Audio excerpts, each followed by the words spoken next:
Bagi saudara yang nggak tahu, lagu barusan itu ciptaannya Tuhan lewat Pak Daud Tony. Kita berikan tepuk tangan sekali lagi yang paling dahsyat. Lampunya boleh dinyalakan. Oke. Michael. Iya Pak Daud. Kalau ada yang ngaku lagu ini silahkan ambil enggak apa-apa Michael. Karena bukan saya penciptanya. Siap Pak. Puji Tuhan. Gimana kabarnya Pak Daud? Baik.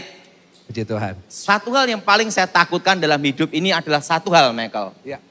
Yaitu kalau kita menyampaikan yang bukan suara Tuhan, tapi kita nyampaikan untuk kepentingan pribadi. Oke. Itu yang paling saya takutkan dalam hidup ini. Karena gini, kalau kita ini dimarahi manusia, masih enak, kita masih bisa mengeles. Ya. Tapi kalau Tuhan yang marah, selesai. Iya. Makanya saya dalam hidup ini paling takut kalau menggunakan nama Tuhan untuk kepentingan kita. Ya. Siapa yang setuju angkat tangan adalah? Karena apa? Itu sangat berbahaya. Nah, selama 2 hari ini saya mendapat suatu pesan Tuhan bahwa Tuhan itu adalah penguji hati. Ya. Nah, saya tanya sama Tuhan, terus terang Michael ya, saya kalau khotbah tidak seperti Michael. Ya. Kenapa? Saya tidak bisa khotbah. Jadi kalau saya khotbah, saya harus mengalaminya dulu. Ya. Setelah saya mengalami dulu, baru saya bisa khotbah. Ya. Makanya saya ini terus terang, khotbah itu hanya maksimal 30 kali khotbah. Setelah itu habis bahan khotbah. Makanya lebih baik saya tanya jawab aja. Supaya banyak hal dibicarakan. Karena kalau Michael nanya saya, Pak Daud kenapa enggak khotbah? Sudah habis bahan khotbah. Jadi udah habis, lebih baik tanda jawab. Nah, jadi gini. Selama berapa hari ini, Tuhan bicara sama saya bahwa tiada kasih yang lebih besar melebihi kasih seorang sahabat yang menyerahkan nyawanya untuk sahabat-sahabatnya. Artinya apa? Bahwa Tuhan tuh ingin kita menjadi seorang sahabat. Perlu Michael tahu, semakin kita disayang Tuhan, semakin kita diuji Tuhan. Nah, ada satu hal yang saya belajar sama Tuhan Michael ya. Bahwa Tuhan tuh penguji hati. Kita perhatikan waktu Elia diutus Tuhan. Dia diutus bukan ke janda konglomerat. Dan bukan ke tempat janda yang dikatakan mapan. Dan bukan konglomerat atau orang kaya. Tetapi diutus Tuhan untuk kemana? Ke tempat janda miskin. Dan anaknya. Dan apa yang terjadi? Waktu Tuhan utus ke tempat janda miskin ini, janda miskinnya pun saya rasa belum kenal sama Elia. Kalau Elia itu nabi. Nah, janda miskin ini tidak tahu kalau itu Elia itu nabi. Dia taunya orang datang minta makan. Dan dia berkata apa? Elia, siapkan aku untuk makan untuk saya. Janda ini berkata apa? Aku hanya punya tepung dan buli-buli minyak. Setelah aku makan ini sehari, besok aku mati. Nah coba Michael, kalau Michael diutus Tuhan, disuruh sama Tuhan pergi ke janda Sarfat. Dan Tuhan bicara, you nginep di situ. Habis engkau makan sehari, besok mati. Gimana Michael? Nah, saya beritahu, Tuhan itu menguji ketaatan kita. Tuhan itu menguji kesetiaan kita. Justru semakin kita dipakai Tuhan, itu semakin kita diuji Tuhan. Nah, tapi janda ini berkata apa? Ya udah saya bikinin aja lah. Kenapa? Habis bikin besok mati juga. Sama-sama matinya. Jadi sama-sama mati ya rame-rame lah. Gitu. Jadi yang Tuhan kehendaki dalam hidup kita, saya pelajari satu hal. Yaitu taat. Nah, bayangin. Janda ini bisa protes. Ini sebelum saya makan, saya tak doa dulu. Tanya Tuhan dulu, betul? Janda ini juga bisa protes. Saya tak tanya pendeta dulu. Atau tanya ke gereja dulu. Janda ini tidak tanya. Iya saya bikinin aja lah. Kenapa? Karena habis saya makan ini juga besok sama-sama mati. Dibikinkan dulu untuk Elia. Dan Tuhan baru berfirman. Terjadilah mujizat. Saya beritahu bahwa semakin kita disayang Tuhan, semakin kita diuji Tuhan. Jadi kalau ada jemaat yang ngalamin ujian, artinya mereka semakin disayang oleh Tuhan. Dan ingat, makanya saya ini paling takut kalau nyanyi lagu, Aku disayang-sayang Tuhan, itu loh. Saya mikir satu, siap diuji enggak? Kenapa? Semakin kita disayang Tuhan, semakin kita diuji. Ya. Dan apa yang terjadi? Terjadi mujizat. Waktu terjadi mujizat, senang sekali janda ini. Wah, happy-happy. Iya. Tidak berapa lama kemudian, ingat, ujian belum berhenti. Anaknya mati. Iya. Lah, ini jadi pertanyaan satu hal. Ikut Tuhan lo kayak gini, nampung hamba Tuhan lo seperti ini. Ini nampung seorang nabi. Iya. Nabi yang dipakai Tuhan luar biasa. Iya.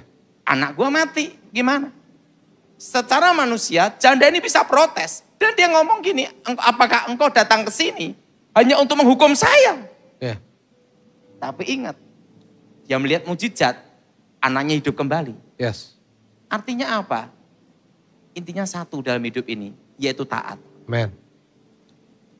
Janda ini bisa protes, tapi dia tidak protes. Iya. Janda ini bisa berkelit, tapi dia tidak berkelit. Iya. Dia berkata apa? Ya sudah. Dan setelah itu baru dia tahu. Hari ini aku tahu sekarang bahwa engkau adalah abdi Tuhan. Iya. Artinya dia baru tahu. Iya. Kalau di depannya dia seorang nabi. Iya. Artinya apa, Michael? Kesetiaan itu penting. Iya. Ketaatan itu penting. Pernah suatu kali, Michael ya? Iya. Saya jarang cerita tentang hal ini. Bahwa saya pun pernah mengalami ujian Tuhan. Untuk supaya kita diurapi Tuhan, itu tidak mudah. Iya. Ada harga yang harus dibayar. Setuju. Saya masih ingat, suatu kali saya mendapat pesan Tuhan melalui seorang hamba Tuhan. Dan pesannya ini tidak masuk akal. Pesannya gini, engkau menginap, pergilah ke satu tempat. Tempatnya ini. Dan kau tinggal di sana, dan hidup di sana sampai berapa bulan. Wow. Saya bingung. Saya baru ngerti bahwa kita ini perlu namanya itu ketaatan. Ya saya percaya aja dah. Saya datang, ketemu rumahnya. Apa yang terjadi? Tempatnya itu tempat pemujaan setan. Oke. Jadi di situ yang tinggal di rumah itu kebatinan. Ya. Simpan-simpan pusaka. Ya. Dan pusakanya ada yang bisa berubah jadi ular. Dan saya disuruh nginep di situ. Yang jadi pertanyaan, harusnya kan saya bisa protes. Ya. Ini suara Tuhan atau bukan? Iya. Nah, saya jalanin. Saya ke situ. Hampir setiap malam saya ngusir setan. Dan apa yang terjadi? Dan saya tidak bawa uang. Oke. Jadi kadang tuh Tuhan izinkan, kalau kamu posisi seperti ini, kamu mau enggak? Iya. Saya ke situ, masuk, seret. Begitu saya masuk, saya berperang terus ngusir setan. Setiap hari itu. Bayangin, sini ngusir dia ngundang ya. Saya usir, dia ngundang lagi. Nah, sampai 3 bulan itu. Setiap hari kayak gitu? Iya. Dan saya makan sama dia. Iya. Dan saya diberi makan sama dia. Iya. Nah, gimana Michael? Ada suatu hal yang kadang itu Tuhan itu nyuruh kita sesuatu yang tidak masuk akal gitu loh. Iya, iya. Dan yang penting kita itu taat aja. Iya. You taat, you udah berkat. Gitu Iya. aja. Iya. Saya jalanin tuh 3 bulan. Wow. Wow. Nah, setelah 3 bulan dari situ, dapat pesan lagi. Nah, udah tak? Pergi ke Kalimantan Barat. Karena di sanalah engkau kulatih. Loh. Ini tahun berapa Pak kalau boleh tahu? Itu tahun kira-kira tahun 94-95. Wow, oke. Wow. Saya masih kurus, masih kecil. Oh. Dan saya masih ingat. Bokek, gak punya duit. Nggak ada uang. Ya. Karena itu pesannya. Saya pikir, berangkat atau tidak? Saya berangkat. Kenapa saudara? Karena Tuhan itu menguji hati. Iya. Sampai di mana hatimu melekat ke dia. Iya. Nggak usah banyak-banyak. Kita aja kalau mau nikah, nguji dulu. Iya. Ini perempuan cinta bener atau karena uang. Betul? Betul. Betul? Betul? Karena nikah itu ibaratnya gambling. Kok bisa Pak? Nah, kalau belum menikah, kentut kan ditahan. Waktu pacaran, coba kalau menikah, kentutnya ditekan, betul enggak? Biar bunyinya dua. Yang ketawa kan pelaku, Michael. Betul? Betul? Betul? Iya, betul, Pak. Coba. Orang itu bisa kelihatan. Iya.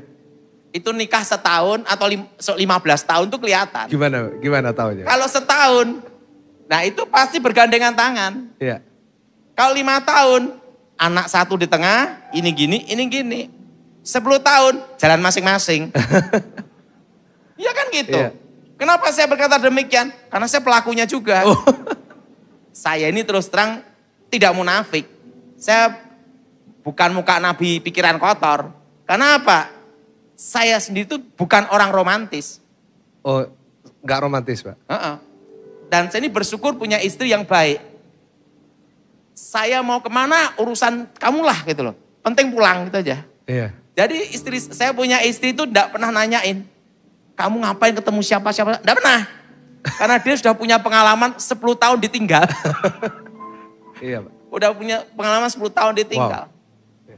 Nah, waktu Tuhan nyuruh saya, pergilah ke Kalimantan Barat.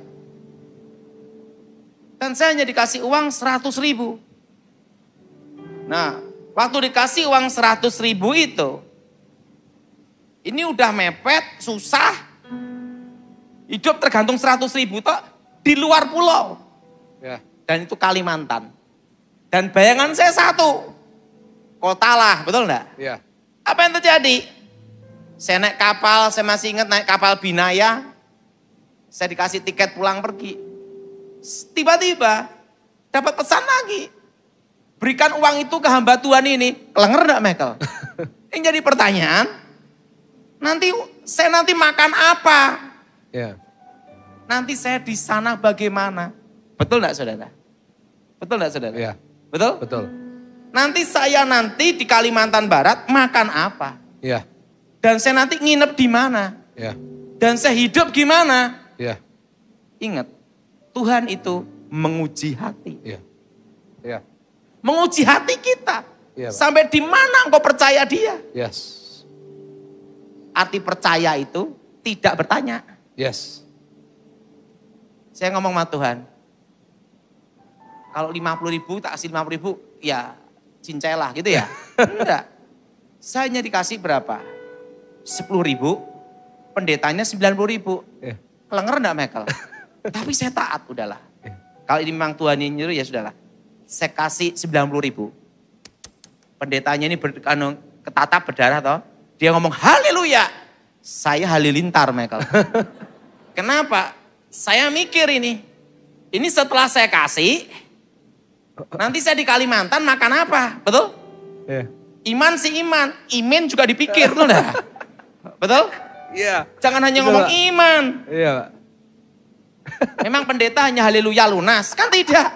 Tetap butuh uang juga. Yes. Nah, waduh gimana ini? 10.000. Nah, apa yang terjadi? Sampai di Pontianak. Jemputnya pakai apa, Michael? Pakai truk.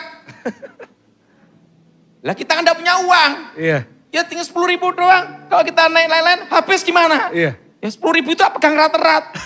Adanya truk ya naik truk lah. Iya. Sampailah ke Singkawang.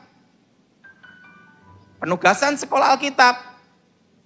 Semua dikirim di kota-kota. Tahu enggak saya dikirim di mana? Di pedalaman sana. Di pedalaman itu pun jalan kaki 1 malam. Jalan kaki Kaki 1 malam. Makanya Wow. kalau ada hamba Tuhan khotbah pakai tahrib harus pergi ke pedalaman sana. Siapa? Kenapa? Wow. Aduh, boro-boro persembahan bisa hidup aja baik. Iya. Nah, apa yang terjadi? Saya berangkat. Pedalaman 1 malam jalan kaki. Saya dikirim di mana? Di satu tempat pemujaan, tempat okultisme. Roh-roh leluhur, rumahnya masih ada di pohon-pohon. Nah, Iya. jadi harus pinter manjat. Lah kebetulan saya itu tidak bisa manjat. Iya Pak. Di pohon-pohon. Terus gimana? Dan tidak ada mall. Oh iya. Tidak ada toko. Iya. Tidak ada warung. Iya. Lah saya bingung makannya gimana. Iya. Nah, pagi-pagi saya nyampe langsung baju nyari ini di parit-parit kecil, sungai-sungai kecil itu untuk makan. Nah, di situ hidup susah. Uang 10.000 saya pegang. Nah, tapi tiba-tiba Tuhan beritahu. Yeah. Bahwa Tuhan menguji apa? Hati. Hati. Yes. Ya, dalam kondisi seperti itu, kamu bersyukur tidak? Ya. Yeah. Kalau Tuhan perintahkan seperti itu, kamu berangkat enggak? Ya. Yeah. Ingat waktu Abraham disuruh sama Tuhan. Yes. Persembahkan anakmu, Ishak. Ya. Yeah. Langsung dia berangkat. Iya. Yeah. Stres enggak Ishak? Ya pasti stres. Iya. Yeah. Kalau enggak stres kan sarno, sarape keno. Betul enggak? Wong anaknya dikorbankan. Yeah. Betul enggak? Yeah. Tapi dia tidak bertanya, kenapa Tuhan mau ngasih anak saya? Iya. Yeah. Enggak. Dia berangkat aja. Tapi Tuhan menyediakan. Wow. Nah, di situ udah hidup susah. Dikirim mandau terbang lagi. Mandau terbang? Mandau terbang. Saya doa demi nama Yesus, jatuh. Ya. Nah, hari Minggu udah hidup susah. Saya masih ingat kebaktian itu. Saya yang khotbah, saya mimpin pujian. Dari saya untuk saya. Loh kenapa? Wong jemaatnya satu doang. Jemaatnya satu aja. Makanya saya kadang sedih. Kalau ada penyanyi rohani atau pengkhotbah yang pakai tarif, pakai uang gitu. Ah, sedih. Kenapa? Itu belum pernah dikirim ke Kalimantan. Kasih pedalaman sana. Iya. Kenapa? Tuhan itu menguji hati ya. Benar. Pelayanan itu adalah anugerah. Gitu. Yes. Nah, apa yang terjadi? Waktu udah hidup susah, makan susah, di situ. Tiba-tiba datang tuh kerumunan banyak orang. Tak kira kebaktian, enggak taunya mau perang. Di situ berhadapan sama saya.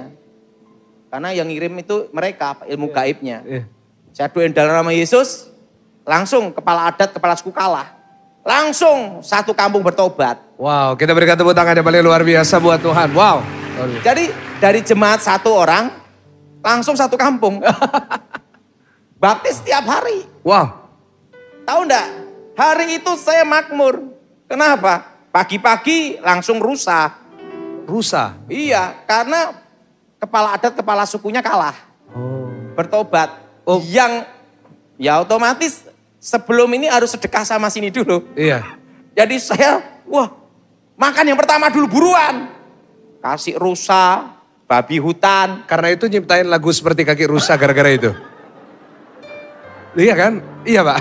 Mungkin waktu itu terus seperti kaki rusa. Wah, 1 bulan. Iya. Wow. Saya makan di situ. Dan 1 bulan. Makanya gini ya. Cinta akan uang itu akar segala kejahatan. Iya. Kita uang itu perlu, tapi kita jangan cinta sama uang. Tapi kalau kita sama Tuhan, jangan perhitungan. Yes. Kalau kita perhitungan dengan Tuhan, Tuhan pun akan perhitungan dengan kita. Kalau Tuhan perhitungan dengan kita, ini gawat. Dari nafas, dari jantung, dari oksigen, dari peredaran darah, dihitung. Ingat, setahun aja nggak bisa bayar kita. Yeah. Nah, makanya kita ini jangan hitung-hitungan sama Tuhan. Yes. Karena Tuhan tidak pernah hitung-hitungan sama kita. Amen. Nah, Amen. apa yang terjadi? 1 bulan. Uang 10.000 itu tetap ada. Sampai saya pulang ke Solo, tetap ada. Nah, kenapa? Karena di pedalaman tidak ada warung, tidak ada toko, tidak ada minimarket. Tuhan lebih tahu. You tidak perlu itu. Iya. Wow. Nah, tadi situ saya lihat bahwa Tuhan itu menguji hati. Oh, nah, jadi pelayanan itu anugerah. Yes. Berapa hari yang lalu Tuhan beritahu sama saya gini. Apakah engkau adalah sahabatku? Ya. Nah, waktu itu saya tanya sama Tuhan. Apa syarat untuk menjadi sahabat? Dan Tuhan bicara. Seorang sahabat rela menyerahkan nyawanya untuk sahabatnya. Yeah. Dan Tuhan bicara sama saya gini, apakah engkau rela menyerahkan nyawamu? Wow. Jangan ngomong ya dulu, kalau dicoba gimana? Ingat darah, jangan coba-coba nyanyi lagu ini. Cobalah aku Tuhan, ujilah aku. Dia itu cari masalah. Betul? Betul? Iya. Betul? Belum dicoba aja kita udah takut. Iya. Apalagi diuji, betul? Iya, betul Pak. Nah, jadi ingat, waktu Tuhan bicara sama saya, iya. Tidak ada kasih yang lebih besar dari kasih seorang sahabat. Yes. Yang menyerahkan nyawanya untuk sahabatnya. Wow. Dan Tuhan beritahu saya, dan kau perlu contoh untuk sahabat itu ada. Apakah ada dalam hidupmu? Iya. Dan Tuhan bicara sama saya, maukah engkau jadi sahabatku? Iya. Kalau engkau mau jadi sahabatku, apakah engkau rela menyerahkan nyawamu untukku? Ah, saya tidak langsung ngomong, ya Tuhan. Mikir juga.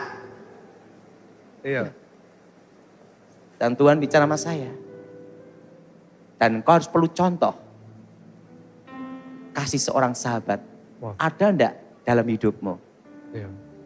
Orang terdekatmu, temanmu. Iya. Apakah ada yang percaya kepadamu sebagai sahabat? Iya. Supaya engkau mengerti bahwa tidak ada kasih yang lebih besar melebihi seorang sahabat yang menyerahkannya nyawanya. Dan Tuhan beritahu sama saya, kau akan tahu dan kau akan mengerti apakah ada temanmu yang benar-benar menjadi sahabatmu. Iya. Iya. Saya diam, saya renungin. Belum tahu. Kenapa belum tahu? Karena belum pernah ada yang dicoba. Iya. Orang itu dicoba waktu kita susah. Iya.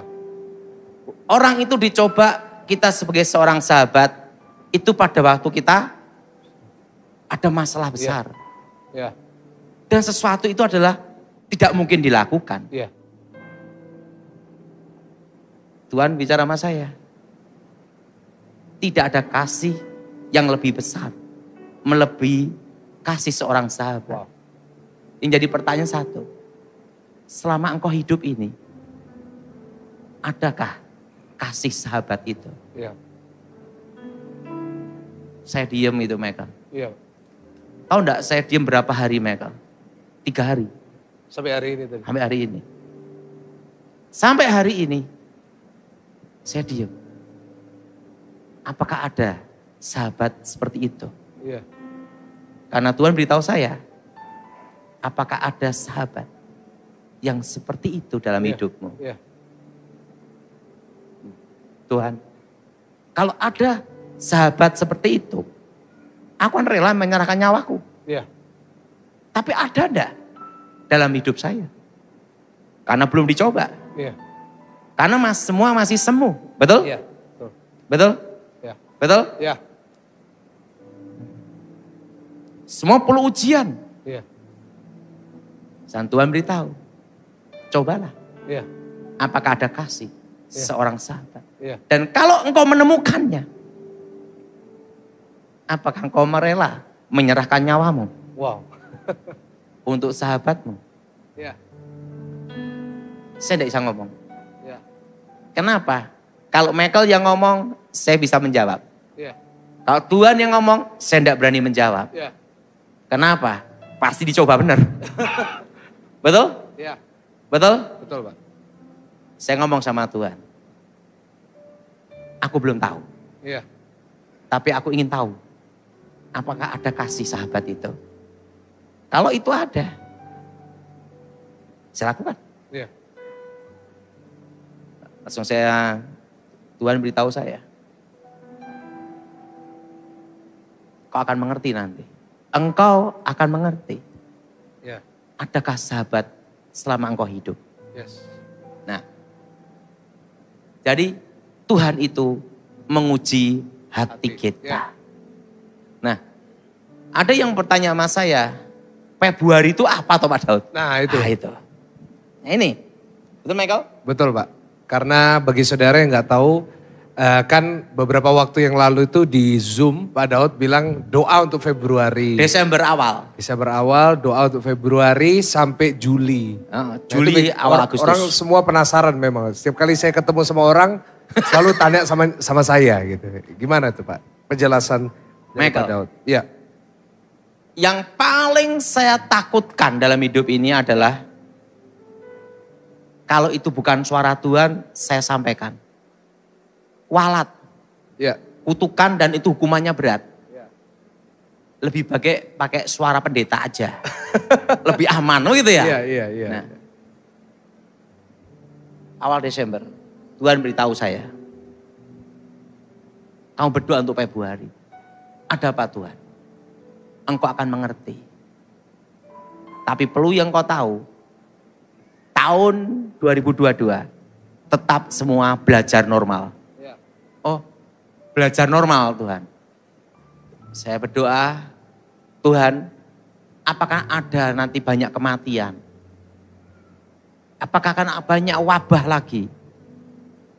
Dan Tuhan beritahu, untuk itulah engkau berdoa.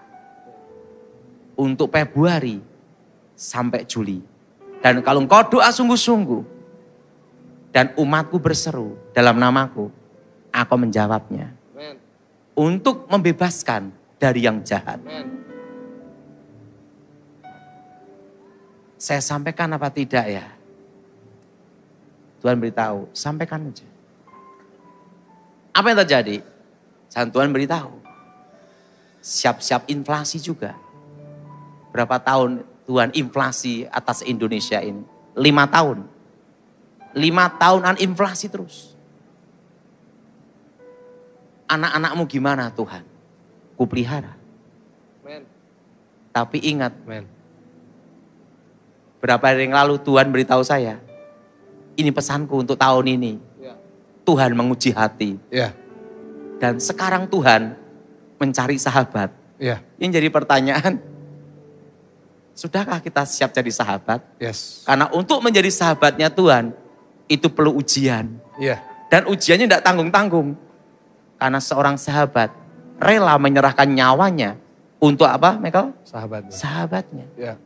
Nah, saya itu berarti 5 tahun ini akan inflasi. Iya. Terusan, apa yang harus dilakukan umatmu? Jangan utang bang. Dan kalau utang, segera dilunasin. Kalau belum bisa bayar, gimana? Jangan nambah lagi. Ada apa Tuhan? Tahun 2022 ini, karena ingat, inflasi terus selama 5 tahun. Nah, waktu saya doa, 5 tahun ini akan inflasi. Nanti gimana semuanya ini gitu loh. Pak. Tuhan yang beritahu saya, percaya, aku pelihara. Amin. Kita berikan tepuk tangan yang paling luar biasa. Dari pelihara oleh Tuhan. Amin. Setelah itu pesan itu tentang inflasi itu tahun 2021 awal. Waktu saya zoom sama Michael. Sekarang minyak goreng naik. Apa-apa naik. Dan ingat Michael, 5 tahun. Akan inflasi terus. Jadi untuk anak Tuhan, umat Tuhan. Dan ingat yang kedua, berkebun. Tetap pesennya sama berkebun, Michael. Kenapa? Karena corona ini 5 tahun. Ya sekarang udah masuk tahun keberapa? Tahun keberapa saudara? 2. Udah 2 tahun. Udah 2 tahun. Dan ingat, ini akan inflasi terus.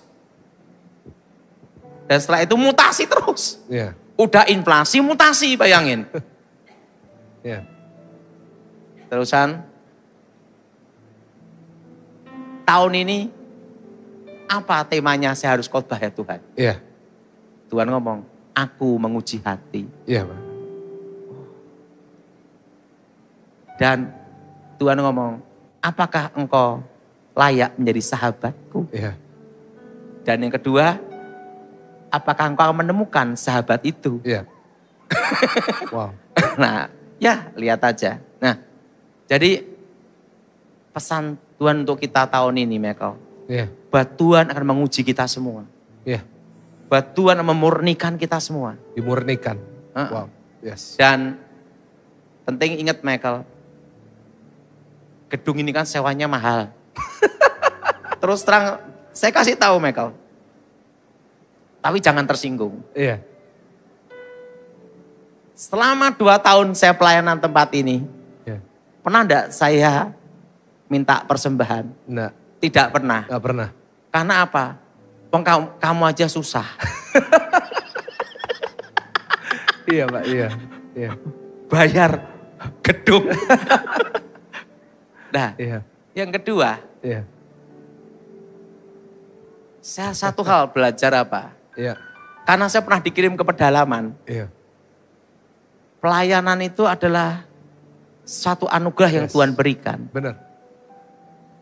Misalnya ya, kalau orang bisa mau mendengar kita khotbah, dia percaya, itu anugerah. Benar. Daripada kita tidak dipercaya. Iya, benar. 2 tahun, Michael ya, saya pelayanan. Saya makan sendiri, kemana-mana sendiri. Taunya Michael aman saya khotbah di sini. Yes, benar. Nah, kenapa Michael? Karena saya tahu untuk sewa gedung ini mahal. Dan jemaat yang murah hati sama yang pelit, banyak yang pelit. Saya beritahu. Iya. Kenapa? Saya masih ingat Michael. Iya. Tentang Tuhan menguji hati. Iya. Suatu kali, saya diminta untuk melayani seorang pengusaha. Iya.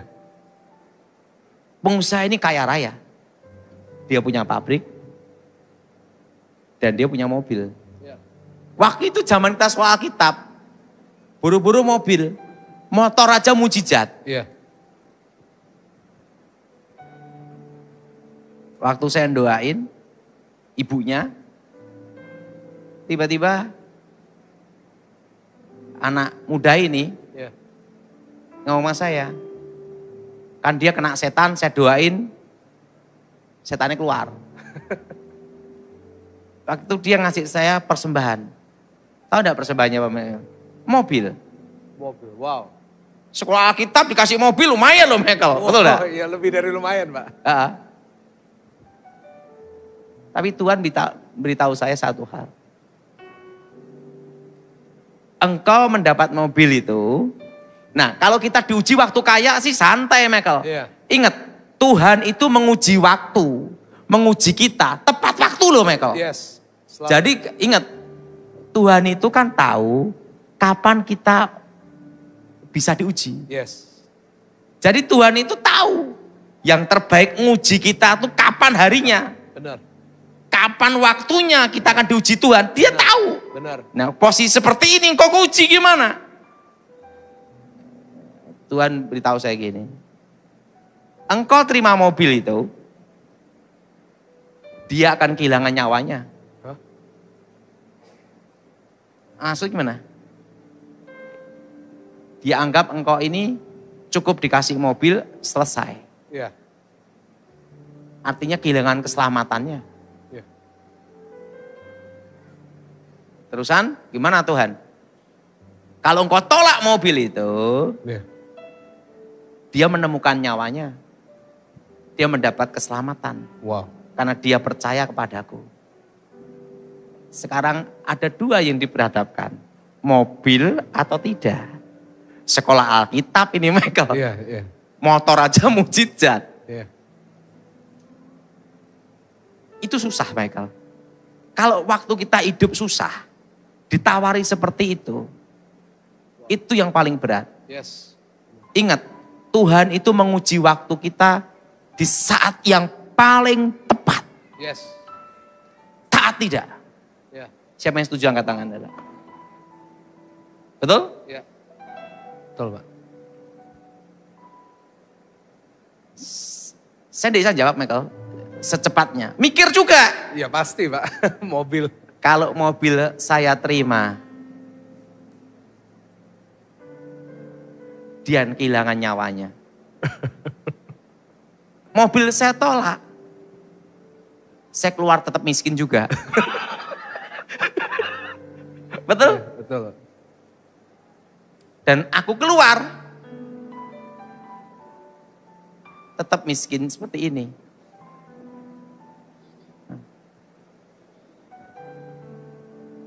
Aku milih nyawa satu orang. Atau mobil satu ini. Itu di hadapan yang susah. Saya ngomong sama Tuhan, Tuhan, aku ingin dia selamat saja. Wow. Waktu saya ngomong, Tuhan, aku pilih nyawanya dia supaya selamat. Apa yang terjadi, Michael? Anak muda ini nangis. Karena dia ngomong, kalau Anda tidak terima mobil itu, mau tidak mau, aku harus balas budi ke Anda. Dan aku harus masuk Kristen. Hah? Wow. Tapi mobil hilang. Mobil hilang. Berat gak, Michael? Saya ngomong sama dia. Apa sih artinya harta? Tapi kita kehilangan nyawa. Langsung saya gini, ya sudahlah. Saya pulang dan Tuhan beritahu saya, dikasih berapapun uang di situ, jangan kau terima. Pulang dengan tangan hampa. Kembali ke sekolah Alkitab, makan lauknya aja susah. Tapi saya jalanin. Nah, Tuhan itu menguji hati kita. Dan apa yang terjadi? Suatu kali, pemuda ini udah umur 40 lebih, seusia saya. Pelayanan mereka. Wow. Nyari saya. Pak Daud, terima kasih. Sekarang saya melayani Tuhan. Nah, apakah saya tetap miskin? Tidak. Tuhan berkati saya sampai sekarang. Haleluya. Kita berikan tepuk tangan yang paling dahsyat buat Tuhan. Wow. Nah, dahsyat, Pak. Nah, luar biasa. Ini pengalaman hidup, Michael. Yes, benar ini. Jadi, uang tuh bisa dicari. Saya punya seorang teman nih, Michael. 10 tahun, dia di karantina. 10 tahun karantina? Karena dia melakukan suatu kesalahan. Oh, di penjara maksudnya? Bukan. Jadi gini, dia seorang direktur utama satu perusahaan besar dan bicara tentang triliunan. Ini triliun, Michael.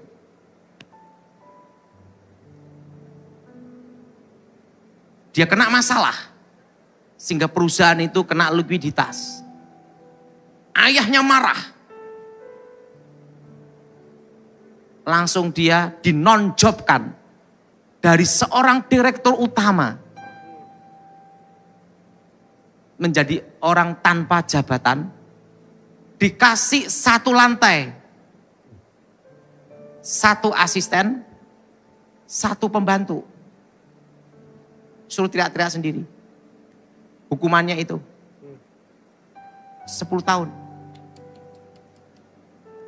Suatu kali saya diminta untuk bimbing dia. Bimbing dia enggak ada duitnya, Michael. Karena itu mantan bos. Bos ada duit, mantan bos susah, Michael. Betul? Betul? Mantan bos itu susah. Dan dia kalau ngomong ke saya, ngomong gini, aku direktur utama. Langsung saya ngomong, dulu. Jadi kalau sama saya itu dia bercanda sama saya. 10 tahun sama saya. 10 tahun Bapak layani seperti itu.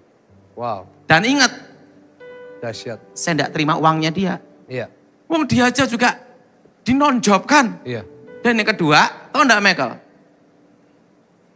Dia itu hanya dikasih uang, bayar sopir, bayar pembantu, sama staf.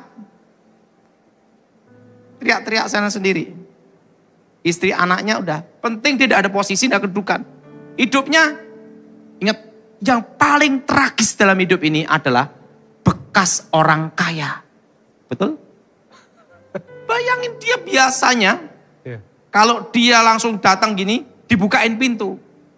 Ketemunya aja pejabat penting, menteri gitu tuh. Nah tiba-tiba di karantina tuh. 10 tahun. Makanya kalau ada orang kena karantina Omikron baru 14 hari. Ini belum seberapa. Ini 10 tahun. Jadi dikasihkan satu lokasi sendiri gitu. Dan dia ngobrol-ngobrol sama saya, Michael. Ngobrol sama saya temenin. Wah, udah selalu kalau ngomongin mantan direktur utama. Urusan dia cerita, saya dulu temennya ini, temennya ini, temennya ini. Setelah itu saya tanya, sekarang dia di mana? Yang ada hanya Pak Daud. 10 tahun saya nemenin dia. Setiap kali ke Jakarta, saya nemenin dia. Dia ngomong-ngomong, dia teriak-teriak sendiri, saya temenin dia. Dan dia paling suka dengan sepatu jengkel. Yang ini lincip gitu. Sambil lihat sepatu saya Pak Daud, jengkel gitu. 10 tahun saya temenin. Nggak ada duitnya. Iya. Suatu kali, Tuhan bicara sama dia. Dalam satu malam, nasibmu akan berubah. Dalam satu malam, nasibmu berubah. Adik-adiknya dia megang perusahaannya semua. Dia nonjok. Suatu kali, ayahnya sakit. Sadar bahwa dia punya anak sulung yang ditaruh di situ. Dipanggil anak sulung itu. Dalam satu malam berubah. Semua suruh tanda tangan dan dibahkan ke dia. Tidak banyak, Michael. 25 triliun, Michael.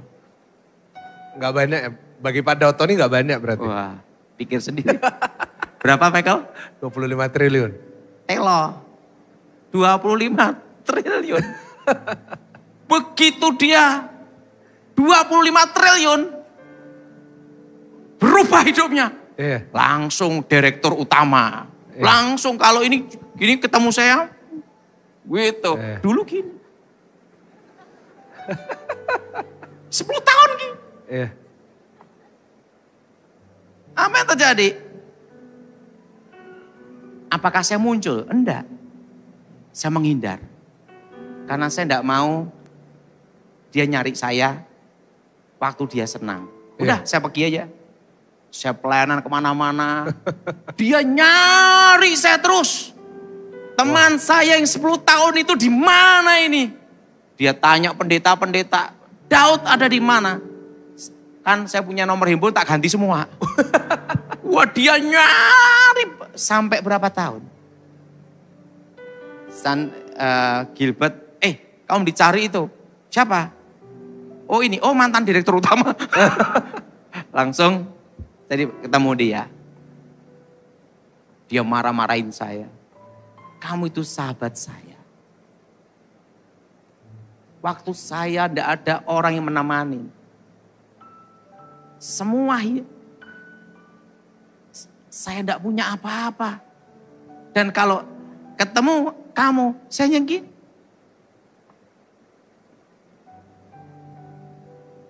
Dan engkau sahabat saya berkata, dalam satu malam hidupmu akan apa?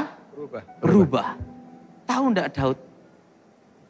Saya sekarang konglomerat. Kalau kamu gimana Daud? Nasib tetap sama.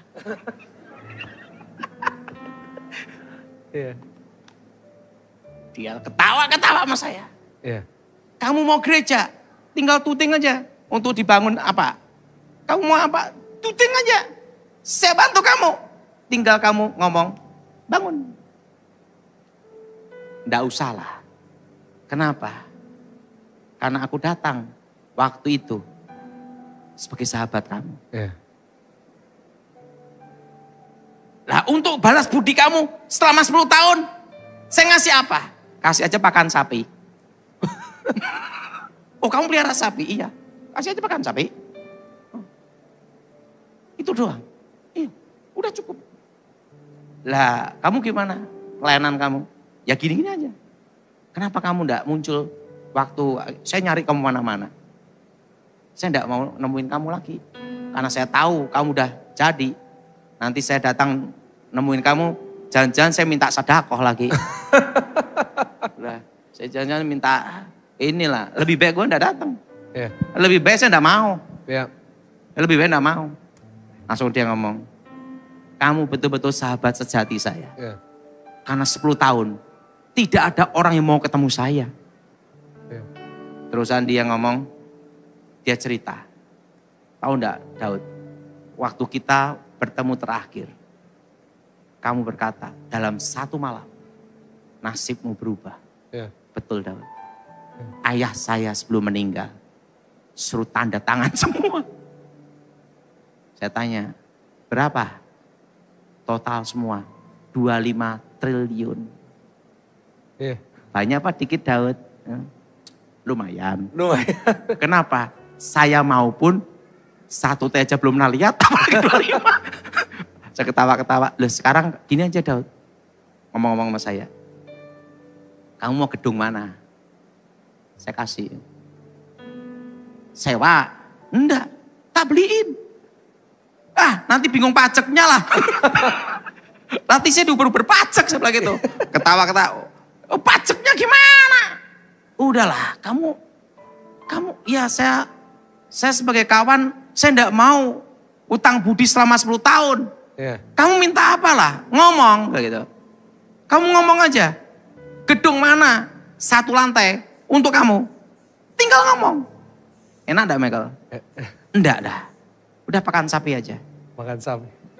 Langsung dia mukul saya gini. Kamu itu gitu. Orangnya tinggi sekali Michael. Ketawa-ketawa gitu. Saya gini. Hidup saya lebih nikmat seperti ini. Kenapa? Dia itu kaya raya. Tak ada tapinya. Makanya ya, menikmati itu anugerah. Yes. Setelah dia dapat segitu, yeah, dia sakit sesek. Nafasnya susah. Kemana-mana bawa tabung oksigen. Dia mau keliling kemana-mana tuh sukanya keliling. Tapi tidak bisa keliling. Karena ada bawa tabung oksigen. Nah untuk apa hidup? Yeah. Dia ketawa ketika Daud, apa gunanya aku punya uang banyak? Tapi aku, gitu. Saya ngomong, kasih tahu, lebih bahagia saya, walaupun nasibnya tidak berubah. Saya bisa menikmati makan tidur. Wow. Nah, jadi saya kalau mengenang dia, Michael ya, 10 tahun saya nemanin dia. Yeah. Memang paling susah itu jadi bekas orang kaya. Yeah. Dan yang paling enak, bekas orang miskin. Setuju? Setuju? Karena setelah itu ngomong-ngomong sama saya, ketemu saya tidak lama Michael. Berapa tahun kemudian meninggal. Ini jadi pertanyaannya, 25 T-nya tidak dibawa juga. Yeah. Nah, jadi Michael, Tuhan itu menguji hati. Yeah. Jadi semakin kita disayang Tuhan, yes, semakin kita diuji. Iya.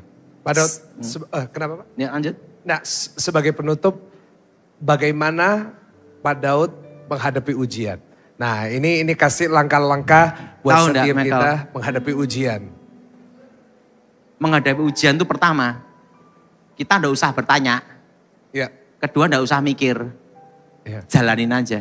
Tapi bagi orang itu berat Pak. Stres, gak bisa tidur, gak ada damai. Karena ini Maker, masih cinta akan uang. Ya. Kalau kita sudah tidak cinta sama uang, Tuhan perintahkan apa? Jalan. Ya. Ingat, karena apa? Kita tahu, Dia adalah Tuhan yang menyediakan semuanya. Kita berikan tepuk tangan. Jehovah Jireh, ya Pak ya? Karena apa? Gini loh Michael. Jireh, amin. Ya. Tahu enggak Michael? Yes. Yang paling susah untuk orang Kristen nomor 1 itu apa? Perpuluhan. Kalau pendeta khotbah perpuluhan, langsung jemaatnya banyak yang kabur, betul enggak? kedua persembahan. Betul? Nah, satu hal, kalau kita hamba Tuhan, kita melayani Tuhan, jangan mengharapkan itu. Saya nggak mengharapkan itu. Kenapa? Kalau kita mengharapkan, kita kecewa. Yes. Pengalaman. Tapi kalau kita melangkah, kita maju, yes. Lakukan aja kehendak Tuhan. Yes. Tahu enggak Michael, pendeta Gilbert ngomong sama saya. Yeah. Setan itu banyak membunuh manusia dan nyesatin manusia. Yeah. Tapi setan itu adalah ordernya Daud. Selama ada setan, Daud ada pekerjaan. Oh. Kasih tepuk tangan buat Tuhan. Terusan. Setan dikalahkan, amin Pak Daud. Saya ngomong sama Pak Pendeta Gilbert, kalau setan tidak ada di muka bumi, aku sedih. Kenapa? Aku ke gunung dan tinggal berdoa saja, tidak ada kerjaan. Nah, jadi waktu menghadapi ujian yes. yang Tuhan berikan, jalanin aja. Yes. Kita percaya bahwa Dia pasti memberi kita yang terbaik. Amin. Ada lagi Michael? Yeah, boleh saya tambahin? Boleh, boleh. Kita masih ada 10 menit. Oke. Okay. Boleh 10 menit lagi? Jadi gini. Oke. Okay. Ya.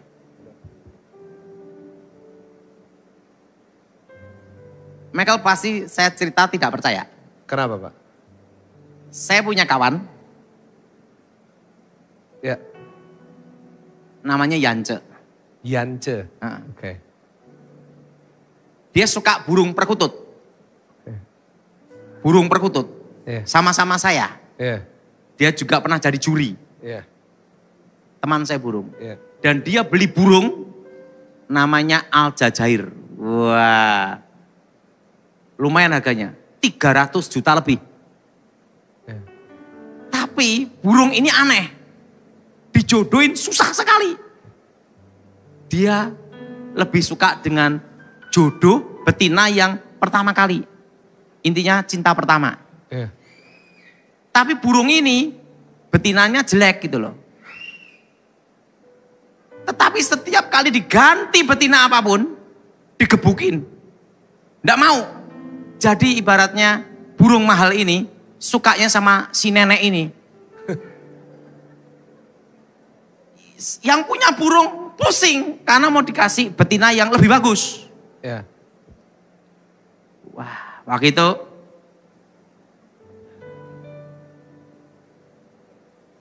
perlu Michael tahu, sebelum saya bertobat, saya bisa bicara sama binatang. Karena kakek saya dulu bicara sama binatang juga.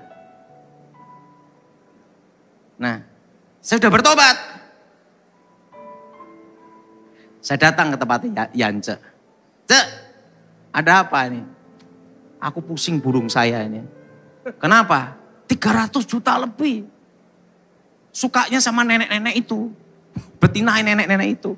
Udah tak bisa ganti betina. Yang lebih muda. Nggak mau.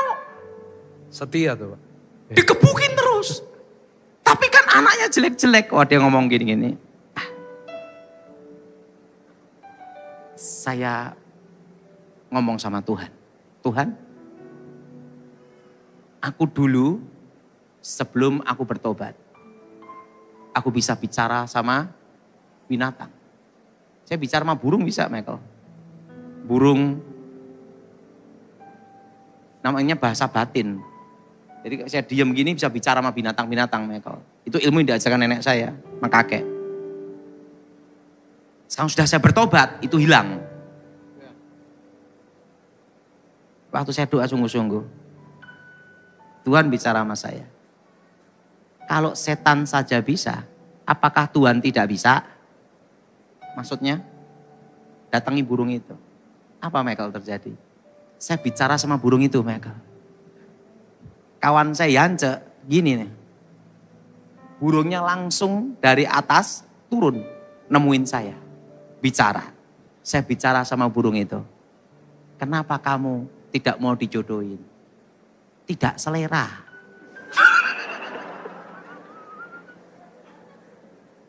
Kok seleraku menenek-nenek?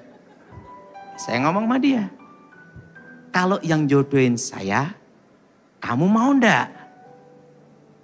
Enggak mau. Kalau kamu enggak mau, kamu saya kurung. Disangkar. Kalau itu kan di kotak tempat ternak. Kalau disangkar, kamu lebih menderita. Enggak ada pasangan. Mau enggak?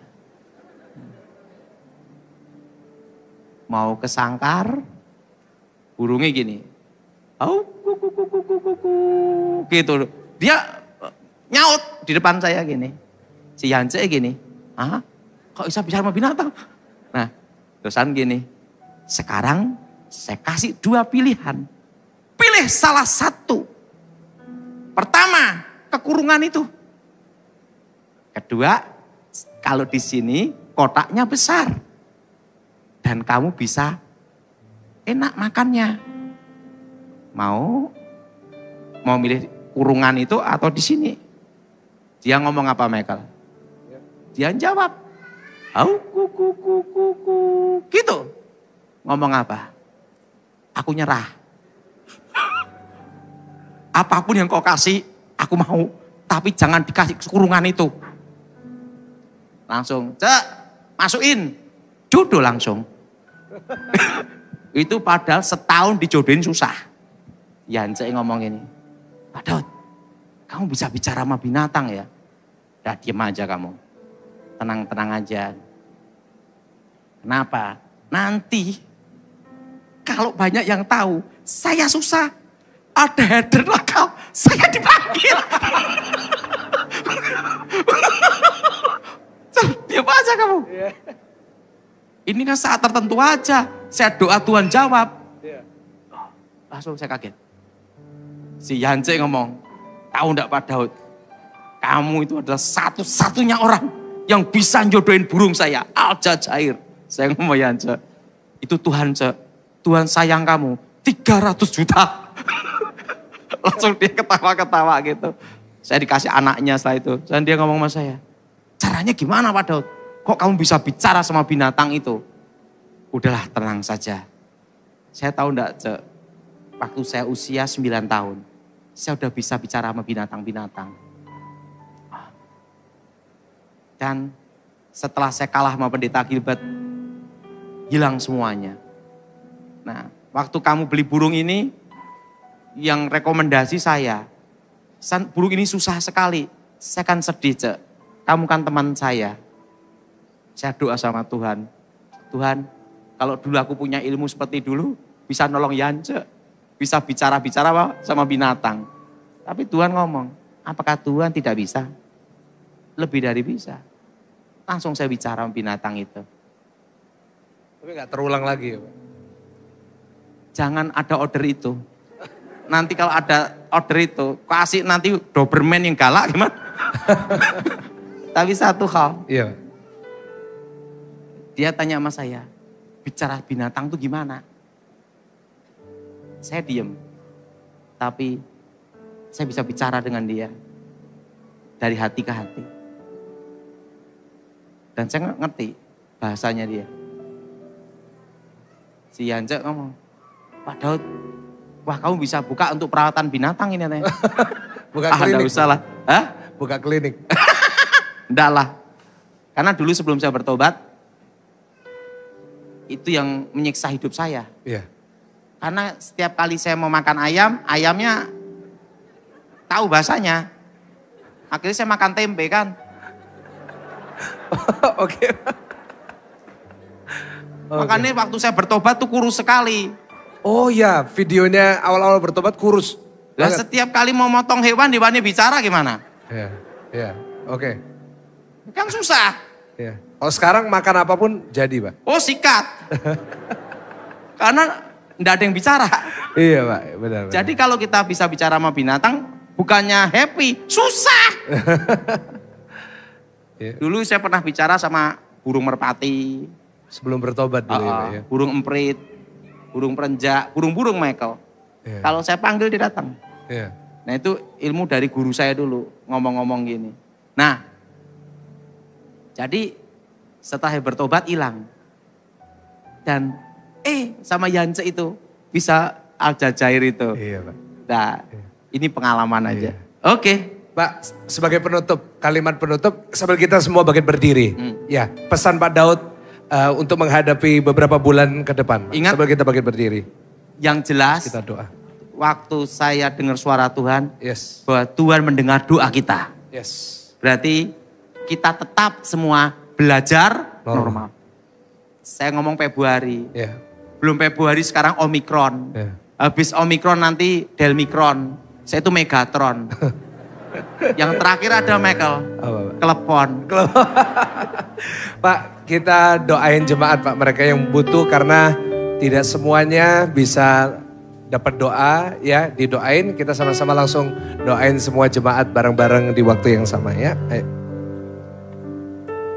Nyanyikan lagu seperti kaki rusa mendaki di bukit batu. Sama-sama kita mau nyanyikan. Kau memberi kekuatan di tengah badai hidupku. Ku yakin kau mengangkatku seperti Raja Wali terbang di langit. Sama-sama kita mengangkat kedua tangan kita di hadapan Tuhan sama-sama.